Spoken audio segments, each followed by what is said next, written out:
윤석열이 역정을 냈다, 경로했다, 버럭했다. 이거 굉장히 많이 나오고 있습니다. 그러면 이게 뭐냐? 저 황제께서 노여워하신다 이거 아니죠. 공무원이, 국민의 일꾼이 이랬다 하면 이거는 윤석열의 실책으로 기록이 돼야 하는 겁니다. 그래서 이런 말이 나오면 곧이어 윤석열이 사죄했다. 이게 보도가 돼야 하는 것이죠. 그런데 현재 대한민국에서는 윤석열의 이러한 실책, 모자람, 이거를 윤석열의 미담으로 파워풀한 모습으로 보도를 하고 그렇게 이야기들을 하고 있습니다.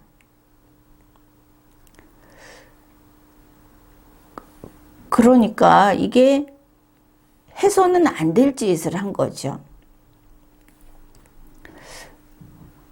보수 우파 국민들이 싫어하는 문재인 경우를 봅시다. 문재인이 분노했다. 문재인이 역정을 냈다. 이런 소리도 분명히 나왔었습니다. 그런데 그게 2017년 5월 보궐대통령으로 임기 개시를 하고 나온 게 아닙니다. 그로부터 한 몇 년 후에 나온 것이죠. 설령 몇 년 후에 나왔다 하더라도 그거는 대통령으로서 해서는 안 되는 그런 발언이고 그런 태도인 겁니다. 그런데 지금 윤석열은 이제 5월인데 정말 며칠 되지도 않았는데 이러고 있습니다. 그러니까 모든 게 너무 빠르다. 그런 생각을 하게 됩니다. 보면 그렇죠. 윤석열은 벌써 버럭했다 이거 나왔지. 당선자 레임덕도 나왔습니다. 그리고 이준석이 이제 취임 15일밖에 안 된 이 윤석열 정부를 편들면서 우리 정치 좀 하게 해주세요. 도와주세요. 이 소리를 했습니다. 이거 지금 나오면 안 되죠. 진짜 레임덕 그때 나올 수 있는 이야기인데. 예를 들면 윤석열의 사례 예를 들면 이렇습니다. 5월 9일에 윤석열이 역정을 내면서 역정입니다. 채널A 사건 자문단을 강행하라는 지시를 했다. 내용이 윤석열 대통령 당선자가 검찰총장 재직 시절에 한동훈 법무부 장관 후보자가 연루된 채널A 사건과 관련해서 역정을 내면서 전문 수사 자문단 회부를 강행했다 하는 주장이 나왔다는 뉴스입니다. 역정을 냈다. 그 다음에 5월 23일 정호영이 희생양이냐 하고 역정을 냈다. 이게 또 뉴스 나왔습니다. 윤석열이 버럭했다는 것은 훨씬 많습니다. 우선 이걸 보면은 5월 21일 바이든을 못 만날 뻔한 박병석, 윤석열, 이게 무슨 소리? 버럭. 이게 이제 기사 제목입니다. 내용이 그렇습니다. 5월 21일 오후 국립중앙박물관 이제 만찬을 이제 앞두고 5월 21일 아침에 윤석열 대통령이 박병석 국회의장에게 전화를 했습니다. 20일에 한덕수 총리 인준해 준 거 감사하다. 저녁 만찬에서 만나자. 이랬더니 박병석 의장이 나는 거기에 참석할 수 있는 대상이 아니다. 이랬습니다. 그러면 어떻게 되겠습니까? 그러냐 이렇게 하면 되겠죠. 그런데 윤석열이 외교부에다가 이게 무슨 소리냐 하면서 버럭했다는 겁니다. 뉴스에 나온 버럭이 이것이죠. 보통 이런 경우에는 비서실장에게 물어보고 비서실장을 시켜서 어떻게 그렇게 해야 하는 거냐, 조정해도 되는 거냐, 이렇게 물어봐야 하겠죠. 그런데 그게 아니고 윤석열은 외교부에 직접 버럭했다는 겁니다. 게다가 외교부에서 왜 그렇게 됐는지 이런 설명을 듣지도 않고 그냥 버럭하고 치운 다음에 김대기 비서실장에게 그 이야기를 한 것이죠. 그러니까 정황상 거기다 대놓고 외교부 욕을 했겠지, 이렇게 생각이 듭니다. 그 사람 평소 행실로 봐서. 그러니까 김대기 비서실장이 그게 국빈 만찬이 아니어서 박병석 국회의장은 그 초청 대상에서 제외됐다, 이렇게 이제 설명을 했습니다. 이게 문제인 겁니다. 아니, 실무를 맡아서 하는 외교부에서는 설명도 듣지 않고 저 하고 싶은 대로 하고, 그리고 나중에 일 저지른 다음에 김대기 비서실장에게 설명을 들은 겁니다. 여기서부터 잘못됐죠. 그런데 윤석열이 한 이야기가 더 가관입니다. 윤석열은 김대기 비서실장에게 자기가 잘못했구나 라는 게 아니고, 아니 그거를 외교부 프로토콜로 하면 어떻게 되느냐, 우리한테 가져와서 보여줘야지. 그러니까 이때 우리라는 것은 대통령 비서실 정도가 되겠죠. 윤석열과 이 비서실장.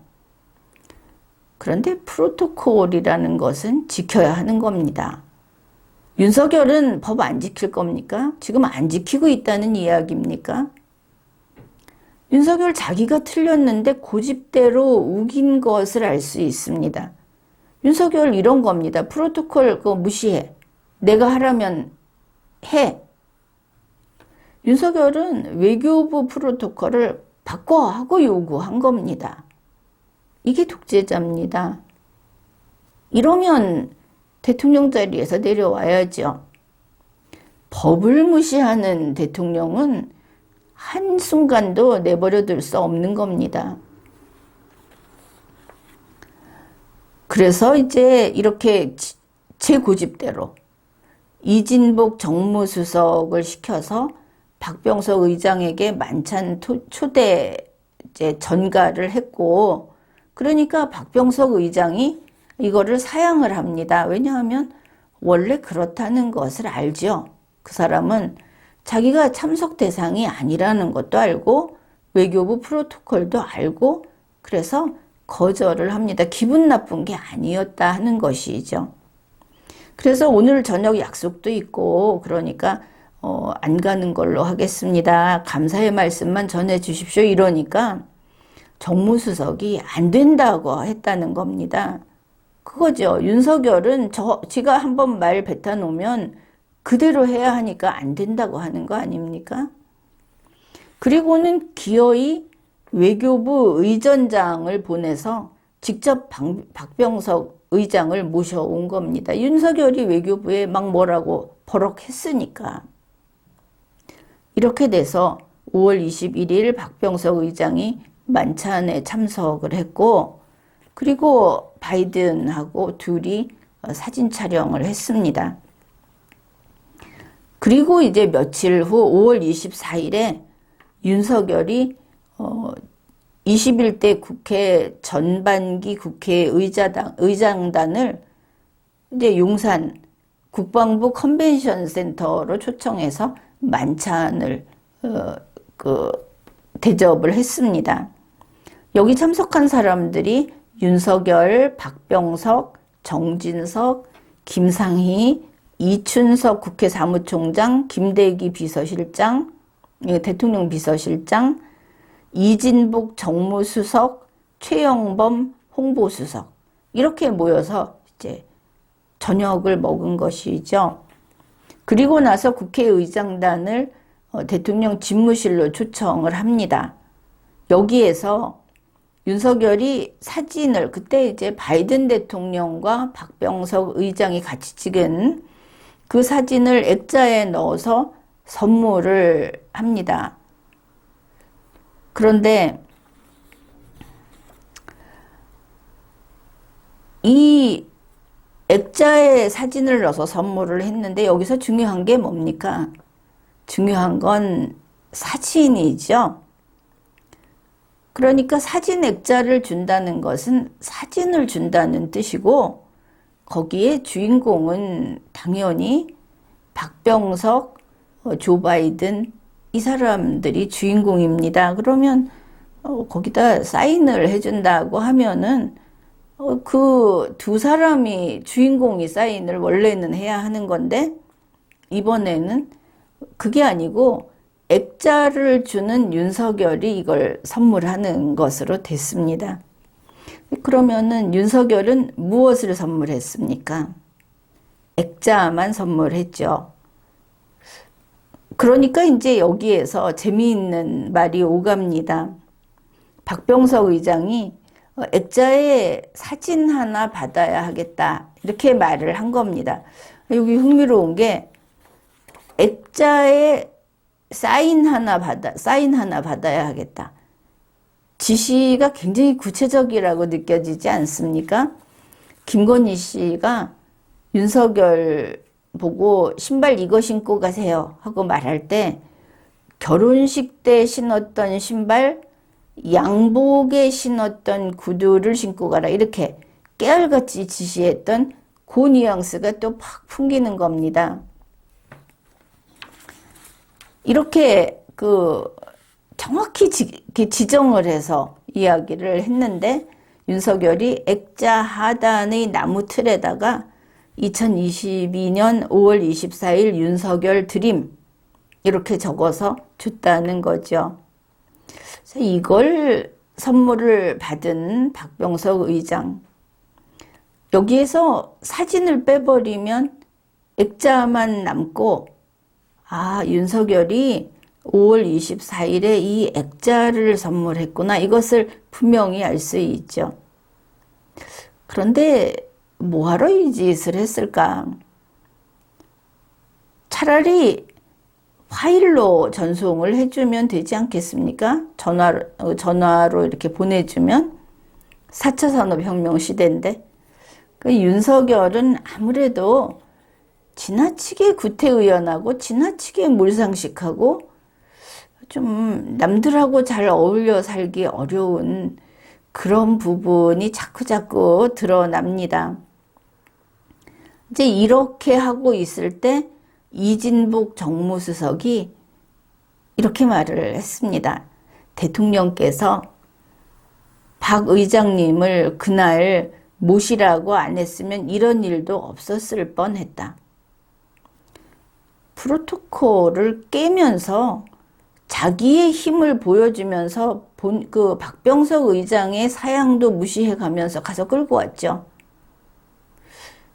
이거를 정무수석이 이렇게 말을 하는 것은 단순한 아부냐, 아니면 윤석열의 그와 같은 원칙을 무시하고 제멋대로 하는 거기에 대한 그 좀 눈치를 보면서 땜질을 하는 거냐, 양쪽 다 볼 수 있을 겁니다. 아무튼 윤석열이 벌써부터 버럭버럭 하고 있다. 이게 무슨 뜻인가? 결국 이겁니다. 이제 취임 선서를 한 지 15일밖에 안 된 윤석열은 벌써 버럭하지 않으면, 미친 듯이 분노를 폭발시키지 않으면 그의 말을 듣지 않는다. 국정 운영이 안 되고 있다. 아예 리더십이 없는 사람이다. 이게 보이는 겁니다. 그러니까 정상적인 법에 따른, 이거는 진짜 말없이 서명만 해도 집행이 되는 겁니다. 조용조용히 이야기를 하면 남이 귀 기울여서 들어야 되는 게 대통령이고, 그래서 이런 정상적인 행정을 집행하는 데는 윤석열은 무능하구나, 힘이 없구나, 이걸 알 수 있습니다. 그런가 하면 이 사람이 버럭해가지고 관철시키는 건 뭐냐 하면 정상적인 법에 따른 절차, 그걸 비틀어 버리는 겁니다. 자기가 아는 사람이 있으면 법이고 뭐고 무시하고 손잡고 와서 그 옆에 세워주는 것이죠. 이게 보면은 김건희 씨도 똑같은 짓을 하고 있는 것 같지 않습니까? 이건 심각한 문제입니다. 아무튼 윤석열은 저 하고 싶은 대로 하고 있습니다. 생떼를 쓰고, 그리고 행패를 부리고, 그리고 뭐 주먹질을 얼마나 잘하는지 모르겠지만 항상 어퍼컷을 날리고, 이게 거의 깡패라고 할 수 있겠습니다. 이건 대통령으로서의 모습이 전혀 아니다. 윤석열의 버럭은 그의 앞날이 좀 좋지 않다 하는 조짐일 수 있다, 이렇게 봅니다. 지금까지 리걸마인드 연구소였습니다.